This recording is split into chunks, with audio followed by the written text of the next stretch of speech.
Zatrzymaj się na chwilę. Naprawdę się zatrzymaj.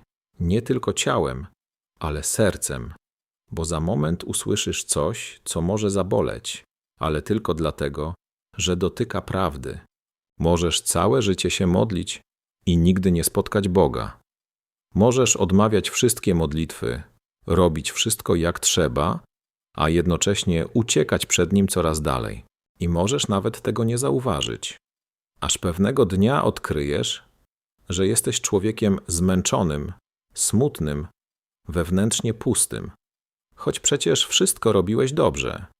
Ta homilia ojca Augustyna nie jest o modlitwie, którą znasz. Ona jest o modlitwie, której być może unikasz. O modlitwie, w której nie chodzi o ciebie, tylko o Boga. I właśnie dlatego tak trudno w nią wejść. Usłyszysz historię człowieka, który miał wszystko, a stał się nieszczęśliwy. I drugiego, który nie miał prawie nic, a znalazł łaskę u Boga. Usłyszysz o jednym drobnym błędzie, jednym przesunięciu serca, które może zniszczyć całe życie. I o jednym wyborze, który może wszystko uratować. To nie będzie wygodne słuchanie. Ale jeśli masz odwagę zmierzyć się z pytaniem, czy naprawdę wiesz, czym jest szczęście, posłuchaj do końca.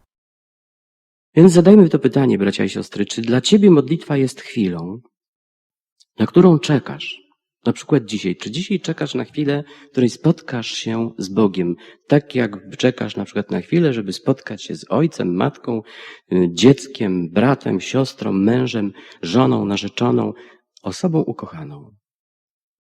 Czy dzisiaj jest tak, tego wieczoru, że myślę sobie, bardzo pragnąłbym dziś wejść w modlitwę.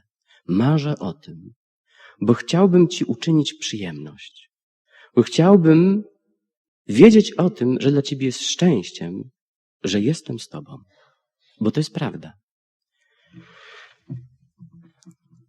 Jeśli nie czekasz, jeśli modlitwa jest chwilą, którą odwlekasz, a nie czekasz na nią, oczekujesz, to co Ci to mówi o Tobie samym? Kim jesteś wtedy? I czego naprawdę chcesz od życia? I czy przemyślałeś dobrze, co naprawdę czyni Cię szczęśliwym, a co nie?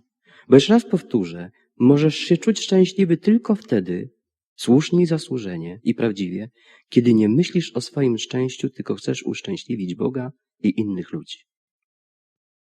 Ale kiedy szukasz szczęścia dla siebie, czujesz się nieszczęśliwy, wszyscy Ci przeszkadzają. Kto wie, stracisz również chyba relację z Panem Bogiem. Czy modlitwa jest dla Ciebie chwilą, do której dążysz, czy też chwilą, przed którą uciekasz?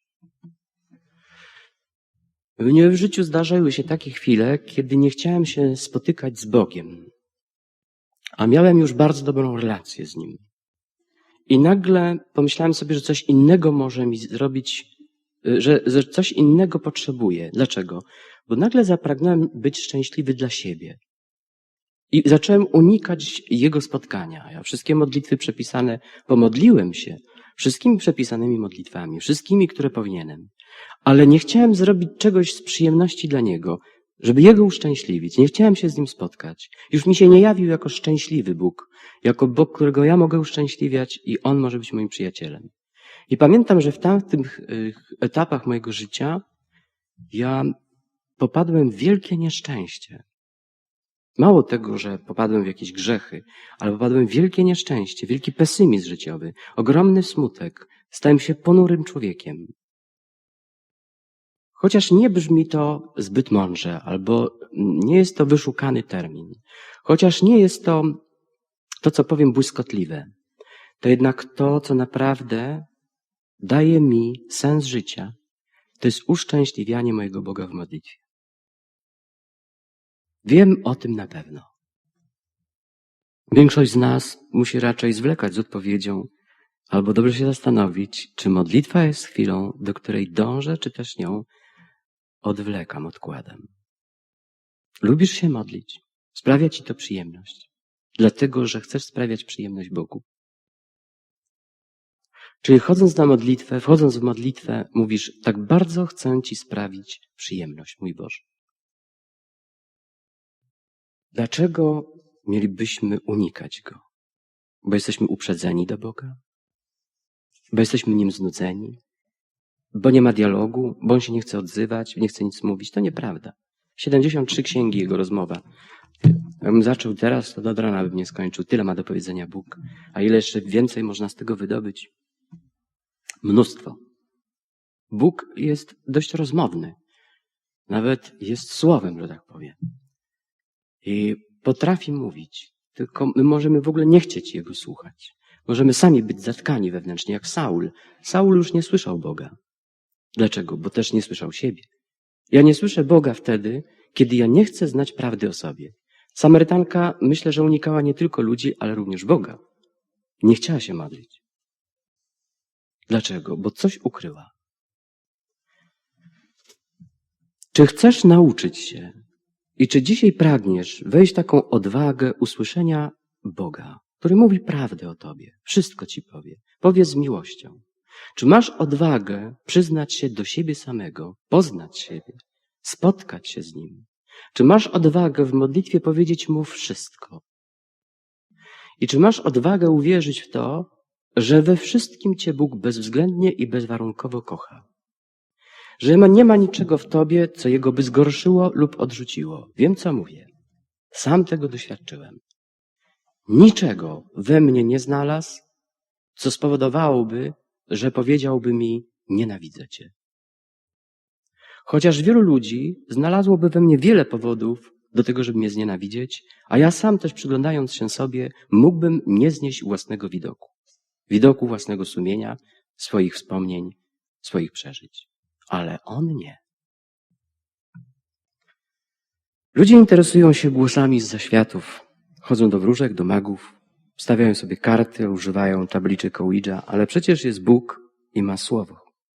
Pierwszym warunkiem, by rozumieć, co do nas Bóg mówi i by z Nim rozmawiać, tak, jest dopuszczenie do siebie wyobrażenia, że On może być kimś, kto jest szczęśliwy z mojego powodu.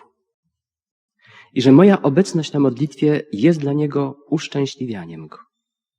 Drugim jest doświadczenie miłości, mimo wyznania w szczerości Mu nawet największych i najtrudniejszych sekretów sumienia. A trzecim, nieodparte pragnienie poznania sekretów Jego serca. Zaciekawienie Bogiem. Trudno o kimś takim powiedzieć, że mógłby być człowiekiem nieszczęśliwym. Mam przed sobą jeszcze, bracia i siostry, jeden tekst, któremu chciałbym poświęcić trochę bliższą uwagę. Mam na myśli Księgę Rodzaju, 4 rozdział. Jest to opowieść o człowieku, który uciekał przed Bogiem, przed modlitwą. To jest właściwie opowieść o człowieku, do którego Bóg się modlił.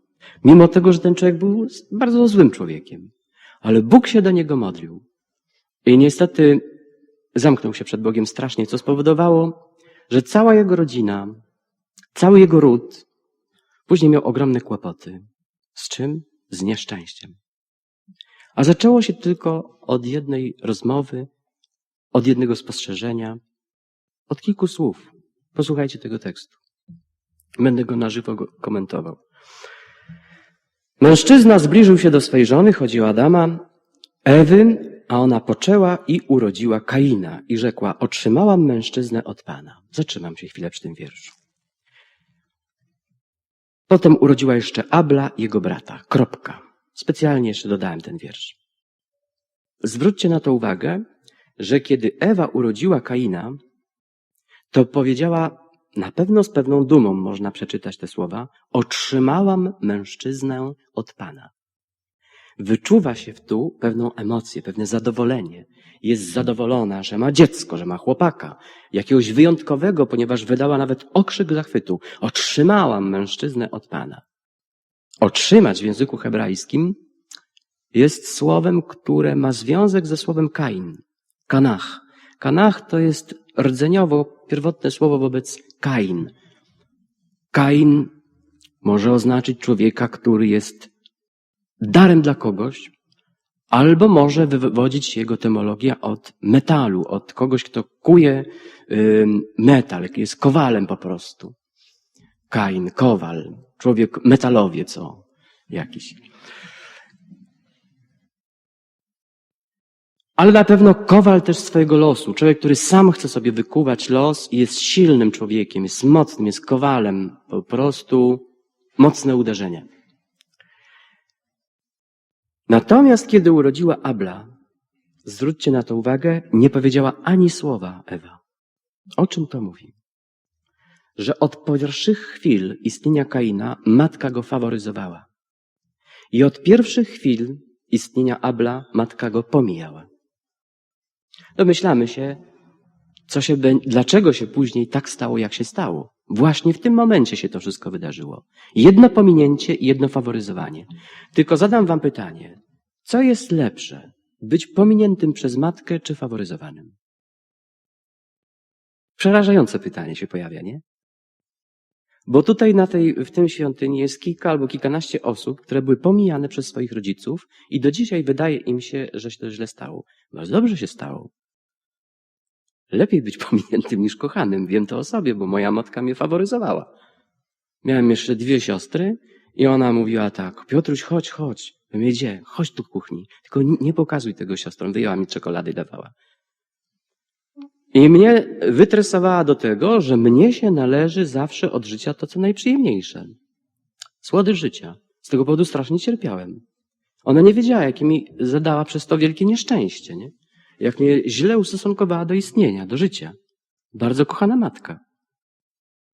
Więc jeśli tu jest jakiś Abel, bo Abel po hebrajsku znaczy nicość, marność, to są te osoby, które mówią, jestem bez wartości, jestem nikim, po co ja w ogóle istnieję? To jest Abel. To wiecie co, to ja wam gratuluję, że jesteście Ablami, bo jesteście w bardzo uprzywilejowanej pozycji w tym istnieniu, takim jak Dawid na przykład, którego tatuś się wstydził i też wyrzucał go z domu. Bracia do niego mówili rudzielcu, bo miał rude włosy i takie tam rzeczy różne, które powodowały, że jak Samuel przyszedł do Dawida namaścić go, to on wyskoczył chyba przez okno i uciekł, bo się bał się, że po prostu jest do niczego. I co dalej? Potem urodziła jeszcze Abla jego brata. Abel był pasterzem trzód. Co to znaczy? To dobra, ważna informacja. Jeśli był pasterzem trzód, a Kain uprawiał rolę, to znaczy, że Kain był na wyższym poziomie cywilizacyjnym. To był taki wykształcony człowiek. No i posługiwał się narzędziami rolniczymi, czyli najnowszą technologią wówczas. Ale o Ablu powiedziano, że był pasterzem trzód. I to też jest bardzo ważna informacja. On jest na niższym poziomie. On jest gorszy. Jemu się mniej udało. Jest prymitywniejszym człowiekiem. No i wiecie, pasterz to człowiek, który śmierdzi zwierzętami.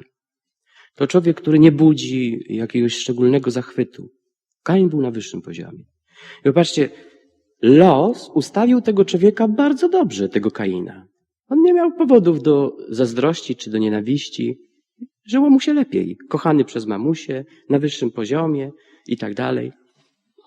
No człowiek, który mógłby sobie pogratulować swojego losu. A jednak coś się dzieje. Jest nieszczęśliwy ten człowiek. Dlaczego jest nieszczęśliwy? A Abel odwrotnie. Jest prymitywniejszy. Nie był kochany przez rodziców i jest szczęśliwy. Po czym to rozpoznać? Otóż napisano w 3 wierszu. Gdy po jakimś czasie Kain składał Panu w ofierze płody roli i również Abel składał pierwociny z drobnego bydła i z jego tłuszczu, Pan wejrzał na Abla i na jego ofiarę. Gdzie tkwi tajemnica? Tajemnica tkwi w jednym słowie. Pierwociny. W przekonaniu ludzi starożytnego wschodu to, co pierwsze płody były płodami najlepszymi jakościowo. Najsmaczniejszymi. Bo roślina już w drugim rzucie, że tak powiem, owoców, albo w trzecim, tam gdzie jest bardzo gorący klimat, to drzewo potrafi kilka razy nawet rodzić w ciągu roku owoce. Więc już drzewo jest zmęczone rodzeniem pierwszego owocu, drugiego, trzeciego i im dalej rodzi te owoce, tym one są o mniejszej zawartości tych wszystkich wartości, sól mineralnych i tak dalej, witamin. A to drzewo, które daje pierwociny, to w pierwociny wkłada największą siłę i najwięcej daje tym pierwszym owocom. I zobaczcie, Abel, który się czuje gorzej, daje lepsze owoce Bogu. Jego życie poinstruowało do tego, że trzeba uszczęśliwiać Boga. Chociaż nie miał za bardzo czym. Natomiast Kain całe życie żył, żeby uszczęśliwiać siebie. Nawet Boga wykorzystuje, żeby siebie uszczęśliwiać. Bo on nawet liturgię wykorzystuje, żeby błyszczeć, prawda? On nie chciał uszczęśliwiać Boga, tylko Bogiem siebie uszczęśliwiać. Bardzo ulotny niuans, ale zmienił mu życie ten niuans. Wystarczy jeden przecinek przestawić w jakiejś liczbie o jedno miejsce i to już jest zupełnie inna liczba, która może spowodować katastrofę, na przykład przy starcie rakiet, nie? Ja sądzę, tak mnie życie nauczyło przez moje cierpienie, grzechy, upadki i również powroty do Pana Boga.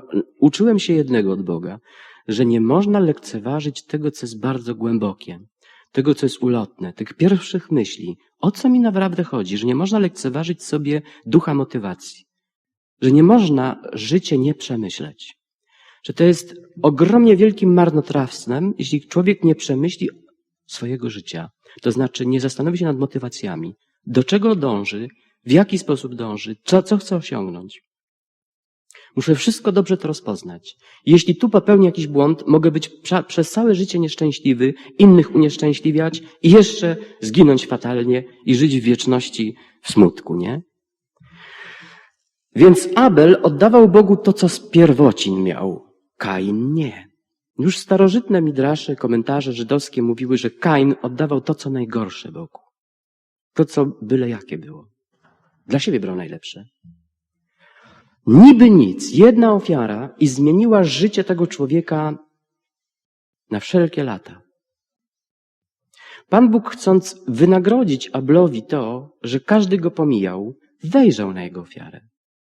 Pan Bóg, chcąc dać do zrozumienia Kainowi, że źle postępuje, nie spojrzał na jego ofiarę. Taki prymitywny, starożytny sposób przedstawienia czegoś. Wiecie, Bóg nie powiedział Kainowi, nienawidzę ciebie. On mu tylko dał do zrozumienia. Nie dał mu odczuć tego, czego Kain szukał. Czego? Nie chciał być zadowalaczem Kaina, zadowalać go, wykorzystać się dla Kaina, żeby on się poczuł fajnie na tej modlitwie. Czasem czujemy się niefajnie na modlitwie. No i bardzo dobrze się czujemy niefajnie, bo chodzi o to, żeby Bóg się czuł fajnie na mojej modlitwie, a nie ja. I mogę się czuć znudzony albo zmęczony modlitwą, albo może mi ciężko iść ta modlitwa, ale jeśli mnie ciężko idzie, może dla Niego jest przyjemna. Bo jeśli dla mnie jest przyjemna modlitwa i ja szukam przyjemności w modlitwie, to możliwe, że to już nie jest modlitwa. Na Kaina zaś i na jego ofiarę nie chciał patrzeć. Smuciło to Kaina bardzo i chodził z ponurą twarzą. Zobaczcie, twarz smutna, twarz smutnego człowieka. Pan zapytał Kaina. I tu też bardzo piękny moment pokazujący jasno, że Bogu zależało na Kainowi. Do Abla się nie odezwał, tylko spojrzał na jego ofiarę. A do Kaina mówi, wręcz modli się do niego, mówi, dlaczego jesteś smutny? To jest delikatne bardzo. Dlaczego twarz twoja jest ponura? Daje mu pytania, które budzą refleksję, powinny wzbudzić refleksję. Ale co się dzieje z Kainem? Bóg mówi dalej tak, przecież gdybyś postępował dobrze, miałbyś twarz pogodną. Zwróćcie uwagę na to, na tą twarz.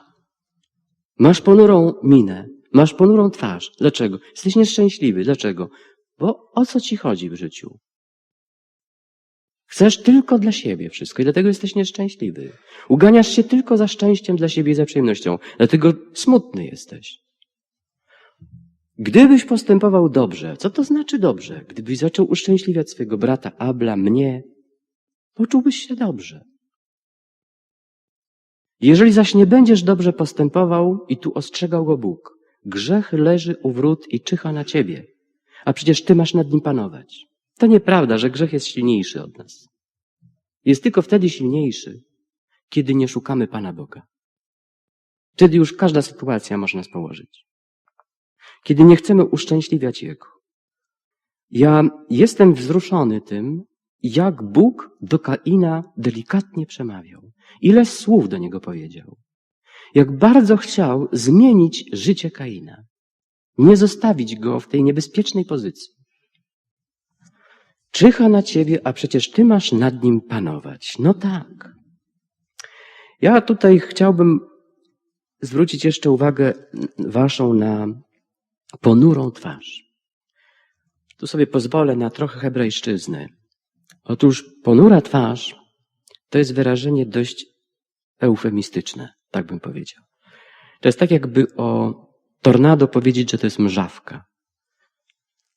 Ale to nie jest mrzawka i ta ponura twarz jest czymś innym. To nie będzie łatwe, co teraz powiem, będzie wymagało wysiłku umysłowego, ale może się uda.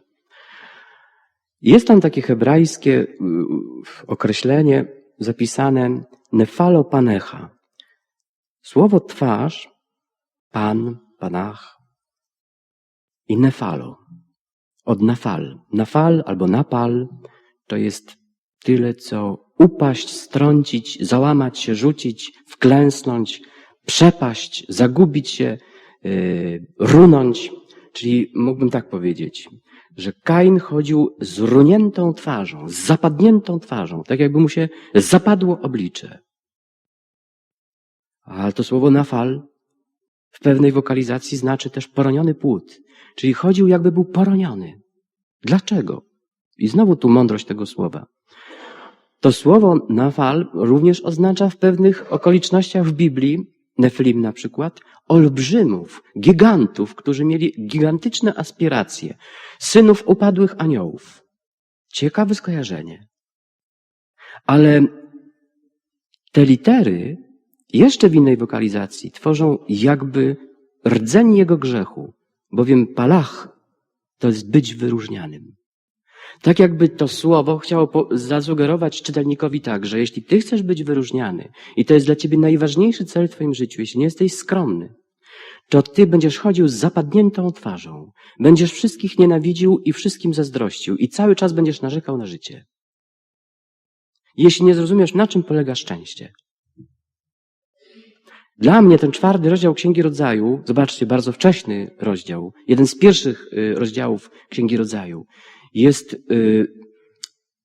to dla mnie znamienne, że właśnie to się ukazuje na początku Biblii, bo to jest dla mnie, człowieka, bardzo ważny temat. Bo przecież to jest chyba ważne, czy ja będę się czuł szczęśliwy w życiu, czy nie. Nie wiem jak dla was, ale dla mnie to jest bardzo ważne. Począwszy od tej czekolady z kuchni, to jest to dla mnie ważne. I nie chcę teraz już popełnić takiego błędu, jak popełniałem, że szukałem dla siebie czegoś.